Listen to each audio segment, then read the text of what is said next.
بسم اللہ الرحمن الرحیم۔ السلام علیکم۔ عام طور پر سفر کے ساتھ مظفر کا لفظ لگایا جاتا ہے، یعنی سفر المظفر کہا جاتا ہے۔ اس کی وجہ یہ ہے کہ مظفر کے معنی کامیابی اور کامرانی والی چیز کے ہیں۔ زمانہ جاہلیت میں کیونکہ سفر کے مہینے کو منحوس سمجھا جاتا تھا، اور آج بھی اس مہینے کو بہت سے لوگ منحوس بلکہ آسمان سے بلائیں اور آفتیں نازل ہونے والا سمجھتے ہیں، اور اسی وجہ سے اس مہینے میں خوشی کی بہت سی چیزوں مثلاً شادی بیاہ وغیرہ کی تقریبات منحوس یا معیوب سمجھتے ہیں، جبکہ اسلامی اعتبار سے اس مہینے سے کوئی نحوست وابستہ نہیں، اور اسی وجہ سے احادیث مبارکہ میں اس مہینے کے ساتھ نحوست وابستہ ہونے کی سختی کے ساتھ تردید کر دی گئی ہے۔ اس لیے سفر کے ساتھ مظفر کا لفظ لگا کر سفر المظفر کہا جاتا ہے، تاکہ اس کو منحوس اور شر و آفت والا مہینہ نہ سمجھا جائے بلکہ کامیابی اور کامرانی کا مہینہ سمجھا جائے۔ حضرت جابر رضی اللہ تعالیٰ عنہ کا بیان ہے کہ میں نے حضور اکرم صلی اللہ علیہ وآلہ وسلم سے سنا کہ ماہ سفر میں بیماری، نحوست اور بھوت وغیرہ کا نزول نہیں ہوتا۔ نبی کریم صلی اللہ علیہ وآلہ وسلم نے ارشاد فرمایا، نحوست، بدشگونی اور شیطانی گرفت کے اثرات کوئی حیثیت نہیں رکھتے۔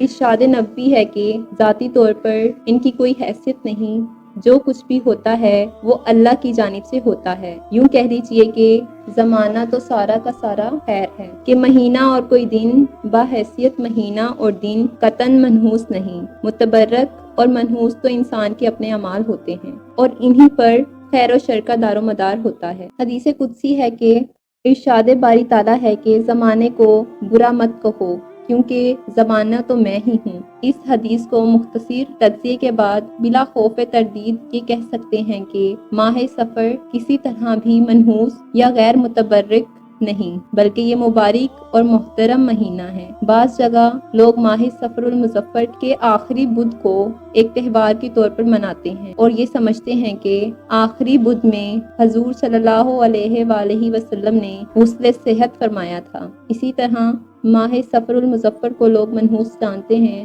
اس میں شادی بیاہ نہیں کرتے اور لڑکیوں کو رخصت نہیں کرتے، اور سفر کرنے سے گریز کرتے ہیں۔ یہ سب باتیں بے اصل ہیں، شرعاً ان کی کوئی حیثیت نہیں۔ بعض لوگ کہتے ہیں کہ اس روز بلائیں نازل ہوتی ہیں، یہ سب باتیں خرافات ہیں۔ حدیث شریف میں رسول اکرم صلی اللہ علیہ وآلہ وسلم نے ارشاد فرمایا، ادوی نہیں یعنی مرض کا معتد چھوت ہونا نہیں، اور نہ بدحالی ہے اور حامہ ہے نہ سفر۔ حدیث کی تشریح میں محدثین لکھتے ہیں کہ ادوی کا مطلب یہ ہے کہ ایک بیماری دوسری کو نہیں لگتی، اور بدفعلی کا مطلب یہ ہے کہ اہل عرب کی عادات تھیں کہ وہ شگن لیتے تھے، اس طرح کہ جب کسی کام کا ارادہ کرتے یا کسی جگہ جاتے تو پرندے یا ہرن کو چھوڑ دیتے، اگر یہ دائیں طرف جاتا تو اسے مبارک سمجھتے اور نیک شگن لیتے، اور اگر بائیں طرف جاتا تو اسے بد شگن سمجھتے۔ حضور اکرم صلی اللہ علیہ وآلہ وسلم نے اس عقیدت کو باطل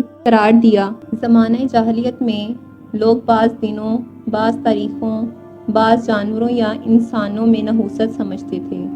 شریعت نے ان تمام عقائد کی تردید فرما دی اور واضح فرما دیا کہ سب سے بڑی نحوست انسان کی اپنی بدعمالیوں اور فسق و فجور میں ہے۔ اپنے گناہوں کی نحوست کو دوسری چیزوں کی طرف ڈالنا ایسا ہی ہے جیسے کہ ایک کالے حبشی کو راستے میں شیشہ پڑا ملا۔ حبشی نے اس سے پہلے کبھی اپنا چہرہ شیشے میں نہیں دیکھا تھا۔ حبشی نے شیشے میں جب اپنا چہرہ دیکھا تو وہ بہت برا معلوم ہوا۔ اس نے غصے میں آ کر شیشے کو زمین پر پھینک مارا اور کہا کہ تو اتنا بدصورت اور بدنما ہے، اس لیے تجھے کسی نے یہاں پھینک دیا ہے۔ تو جس طرح اس حبشی نے اپنی بدصورتی کو شیشے کی طرف منسوب کیا، اسی طرح دنیا میں لوگ اپنی بدعمالی کو دوسری چیزوں کی طرف منسوب کرتے ہیں۔ حقیقت میں عبادت مبارک چیز ہے اور گناہ منحوس چیز ہے۔